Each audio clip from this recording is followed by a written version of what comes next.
প্রবল বৃষ্টিতে সিলেটের গোলাপগঞ্জে টিলা ধসে একই পরিবারের 4 জনের মৃত্যু হয়েছে। সকালে স্থানীয়দের সহায়তায় প্রায় 3 ঘন্টার চেষ্টায় মরদেহ উদ্ধার করে ফায়ার সার্ভিস, সেনাবাহিনী ও পুলিশ। ঝুঁকিপূর্ণ এলাকার বাসিন্দাদের নিরাপদ স্থানে সরিয়ে নিতে কাজ করছে প্রশাসন।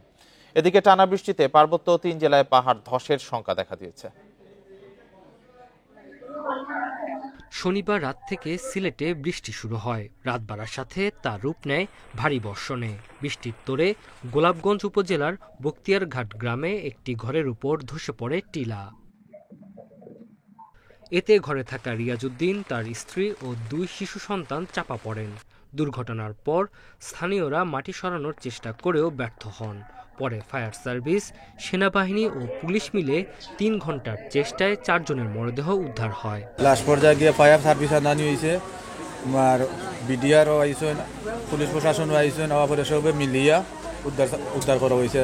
এটা বসবাসের উপযোগী করে একটা বসবাস করার জন্য এরা বসত বাড়ি করে দিত, তাহলে হয়তো এরকম ঝুঁকিপূর্ণ থেকে আমরা রক্ষা পাইতাম। চেয়ারম্যান বাড়াইয়া কইছেন, ফায়ার সার্ভিসও কইছেন, সেনাবাহিনী আইছে, তারা উদ্ধার করছে।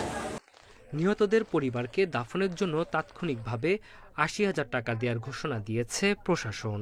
এছাড়া জেলার ঝুঁকিপূর্ণ এলাকা থেকে স্থানীয়দের সরিয়ে নেয়ার কার্যক্রম চলমান আছে। ঝুঁকিপূর্ণ এলাকায় যারা থাকে তাদেরকে যাতে কোনোভাবেই ইউটিলিটি দেওয়া না হয়, সুবিধা যেমন বিদ্যুৎ বা পানির সুবিধা দেওয়া না হয়, সেটাও আমরা বলে আসতেছি। কিন্তু এইসব সব ক্ষেত্রে শতভাগ এটা করা সম্ভব হয়নি, সেই কারণে এই সমস্যাগুলো হচ্ছে, দুর্ঘটনাগুলো হচ্ছে।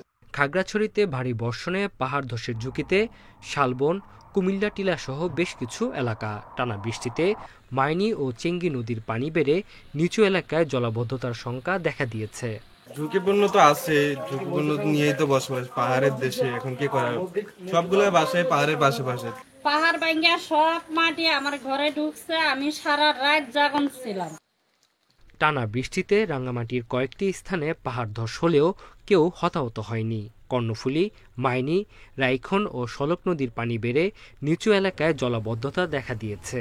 বান্দরবানে ঝুঁকিপূর্ণ এলাকা থেকে সরে যেতে প্রশাসনের পক্ষ থেকে মাইকিং করা হয়েছে। Tanzil Hasnat, independent news.